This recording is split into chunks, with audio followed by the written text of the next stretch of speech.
Ito nga po, nasa open canal na ulit tayo, no? So mahigit isang buwan nga nung huli yata tayo nag-update dito. At syempre, ano pa ba, update natin yung mga developments dito, mga papi. Tingnan natin yung sitwasyon ngayon ng Malagasang flyover, no? Ano na bang estado niya?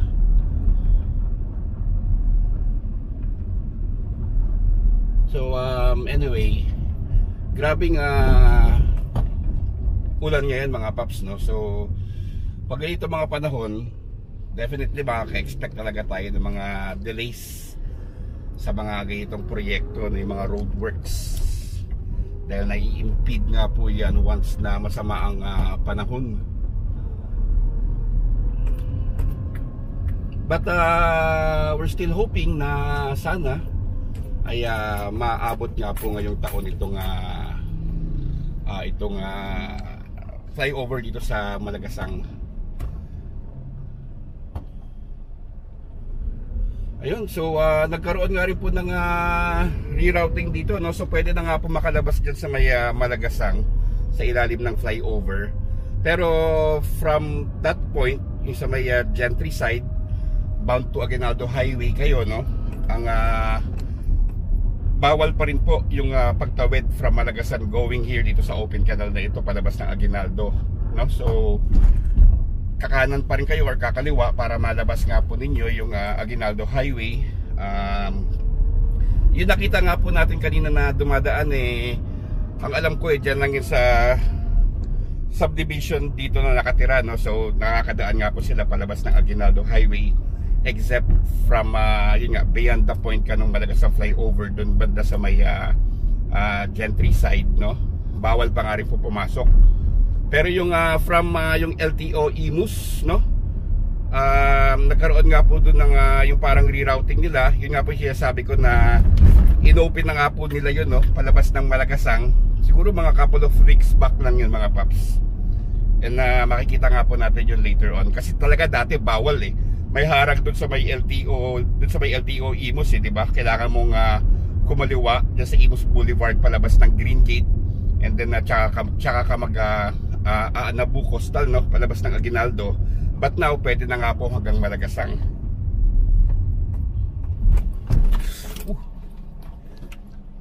Yun, grabing dubak.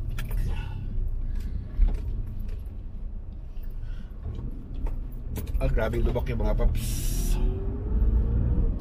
Well, expected naman yung mga paps dahil sa ulan at kasalukuyan nga rin kasi na ginagawa nga po itong kalsada.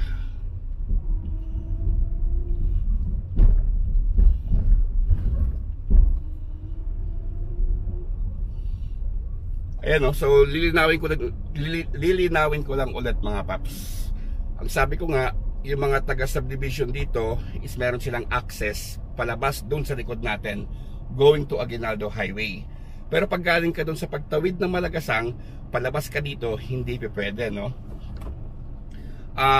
Though meron na nga po dyan na lusutan, binuksan na nga po yung sa ilalim ng flyover para nga po doon galing sa may City Hall ng sa may Imus LTO, pwede na nga po sila hanggang Malagasang, no? Hanggang dyan lang po sa Malagasang, sa harapan natin, Malagasang crossing na yan, Na-explain ko ba yun na maayos o malabo? Parang labo, no, mga paps? Sige, ulitin natin, yung mga taga dito, no? Pwede na nga po nila gamitin yung palabas ng Aguinaldo Highway tulad ng mga subdivisions na yan, no? Pero pag galing ka doon sa may Gentry, hanggang dyan ka lang sa may Malagasang flyover, sa ilalim yan, no? So binuksan na nga po yan lately lang, dati kasi talagang totally sarado yan from LTO Imus, bawal yung pa-bound to Aguinaldo Highway, but for now two-way traffic na nga po siya ulit, no? So pwede na nga po lumabas yung mga galing Gentry, pero hanggang dyan lang po sa Malagasang intersection, hindi po sila pwede dumiretso dito. Yun, siguro mas malinaw-linaw na konti yun. So going back, wow, matindi yung traffic ngayon dito,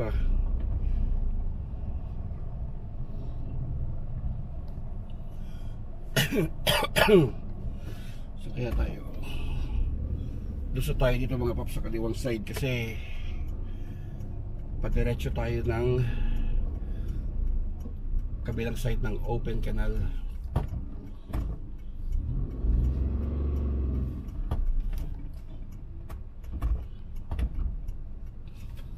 So yun lang, talaga maputi kasi araw-araw umuulan. So konting ingat lang po sa pagmamaneho mga papi. Napanood ko nga yung vlog ni ating kaibigan, no, si Neb Andro. Shoutout sa iyo Sir Neb. At nakita ko nga na itong side dito ng Malagasang flyover, yung kanyang entry point is meron na nga pong MSE walls, no. So after po ma-install ng MSE wall na yon, yun, sisimulan na nga po yun magtambak ng embankment, no, para pataas dyan sa flyover.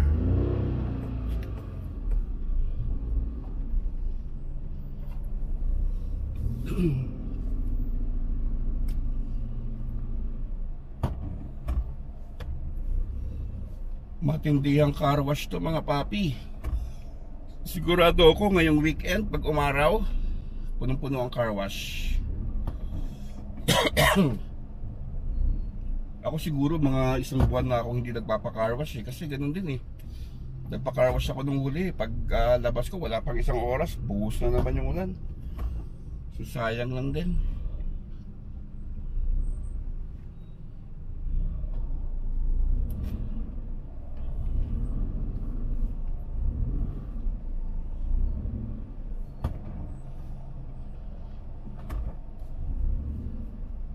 Tibay ng mga tricycle, no? Kinakaya yung putik na yun, no? Buti hindi sila nalubog dyan, ano? Putik eh.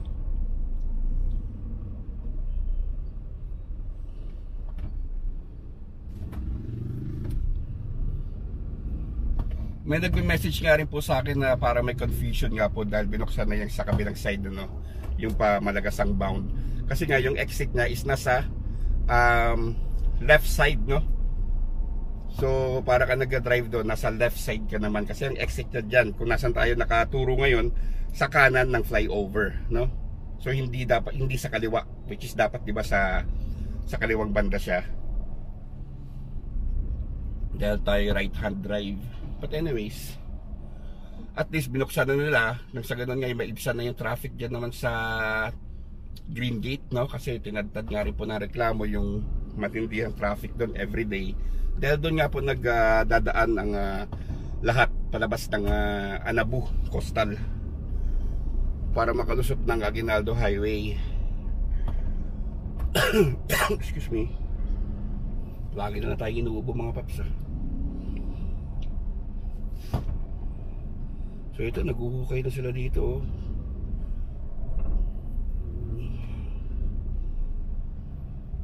Ngayon may MSE wall na nga, pero konti pa lang. Ilang segments pa lang yan, pero tuloy-tuloy na yung mga paps. Embankment na lang yan.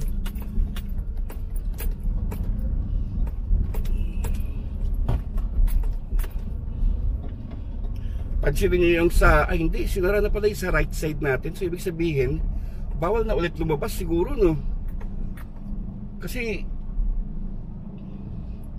dyan sa right side, dyan nalabas yung mga galing dyan sa Gentry, ay sa Gentry, pero sarado eh, So ibig ba sabihin bawal na ulit tumaan dito sa open canal pag galing ka dun sa Maya Imus LTO palabas ng Malagasang? Check natin yung mga paps. So ito halos kompleto na yung MSE wall dito at naglalagay na rin ng ng median sa taas.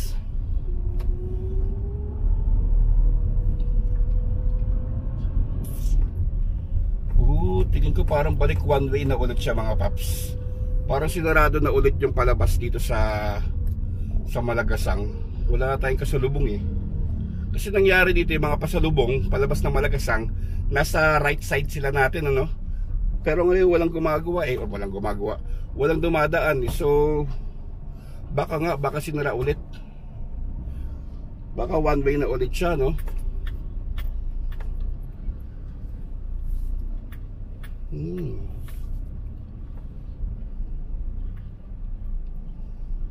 Balikan ko kayo mga paps ah.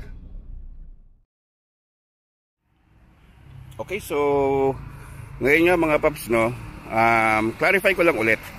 Dati kasi pwede nang lumabas dito palabas ng Malagasang, sinasabi ko kanina.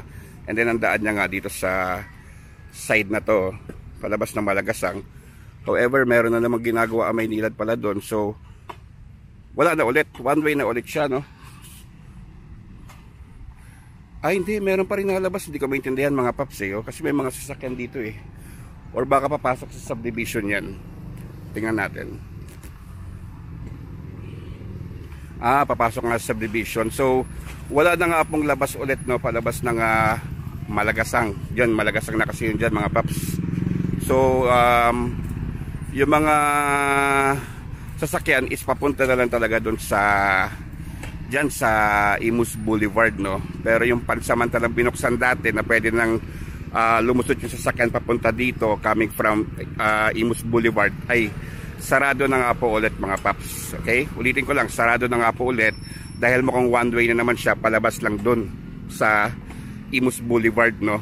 So yung mga sasakyan na galing dun sa Imus Boulevard papunta dito is sarado na ulit, no, dahil nga wala nang i-exitan dahil sa ginagawa na Maynilad dito sa left side kung saan dati binuksan yan para makalabas nga po ng Malagasang yung mga galing dun sa Imus Boulevard. But anyway, going back, andito nga po tayo sa sa flyover ulit, no, at meron na nga pong media, no. Yan, and sementado na rin siya mga paps. So 2 lanes po ito.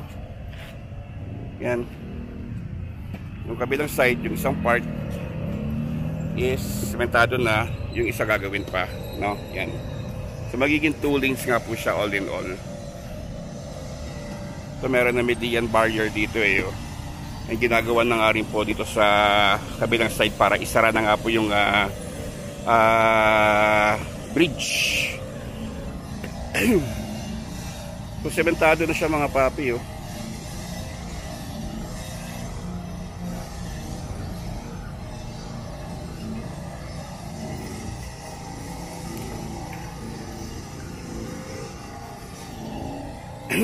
ito yung sinasabi ko yan, may Maynilad na naman dito, so bawal na ulit na lumabas yung mga galing gentry.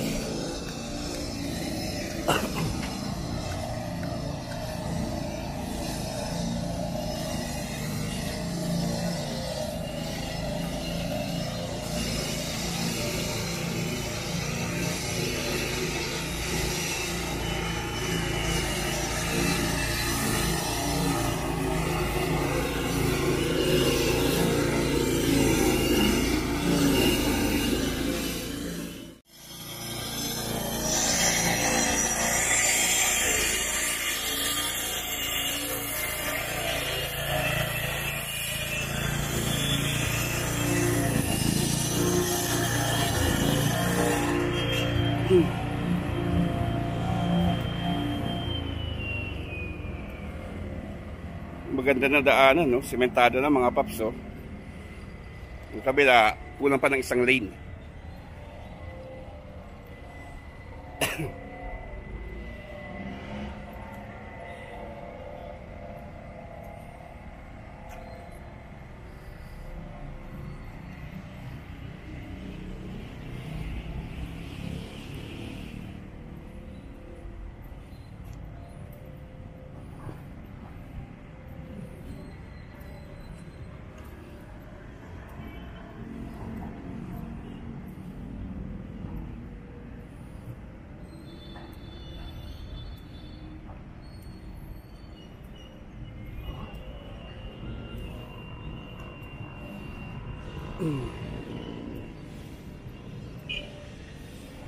So itong lapad niya mga paps para magkaroon kayo ng idea, no. 2 lanes, 2 lanes.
Ang haba rin pala, no?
Thank you, Chip.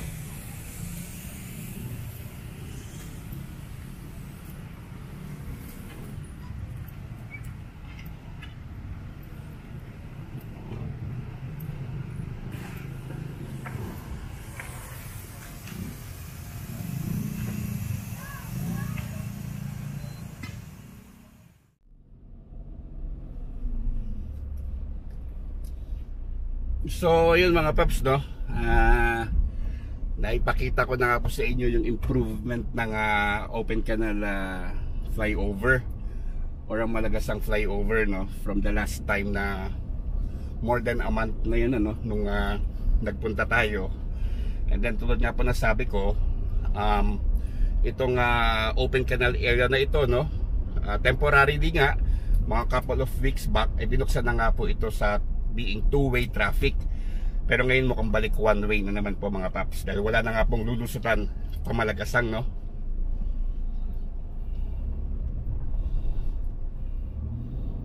And dito nga po mga paps, dito itatayo yung Imus Fire Station, no? Tsaka Police Station. Yan nasa kaluwang banda natin mga paps. Siyempre gawa natin ng separate vlog yan mga paps. Yun. Nakalusot din dun sa matinding lubak. Grabe.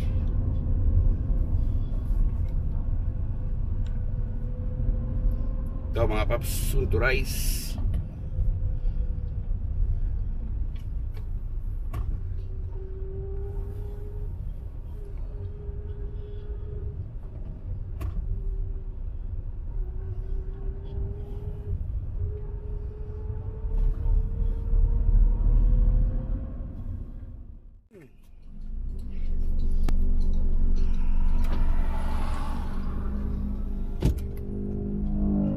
Okay, so sa ating pagpapatuloy mga paps, no, tayo na pahinto lang at may kinuha lang tayo saglit. Dito nga po sa Open Canal Road, pansin nyo wala na yung ano na Maynilad, no, yung harang niya. Meaning ba naibaon na nila yung kanilang pipes, no? And siguro ang next move niyan is i-widen na. Well, let's hope. And yun nga mga paps, no, confirmed one way na nga po ulit itong Open Canal Road, no? So bawal na nga po dumaan ulit dito yung galing doon dyan sa intersection na yan, yung Imus Boulevard or yung sa area na papuntang General Trias. So palabas na nga lang po ulit siya, no? From Malagasang palabas na lang ulit. So I guess balik Green Gate ang daan nito, no? So ayan yan, medyo nag-build up na yung traffic dyan dahil naging intersection na nga po ulit siya. Ang cause nga po nito is dahil may ginagawa naman yung Maynilad doon sa area na may ng may Malagasang bridge. Anyway, So I guess hanggang dito na lang po muna yung ating update, no? At least naipakita ko nga po sa inyo yung estado na ngayon ng Malagasang flyover. So sementado na nga po yung kanyang on-ramp, no? Or off-ramp yun, yung nasa left side kasi tayo yung kanina eh. And may mga median barriers na rin siya, no? Yung kabila naman nag-i-start na ng embankment. So let's hope na kayanin siya this year. Pag hindi, well, dahil nga po sa panahon, we have to wait pa siguro at least early next year, no? So hanggang dito na lang po mga paps yung ating vlog. Ingat po kayo palagi at salamat po.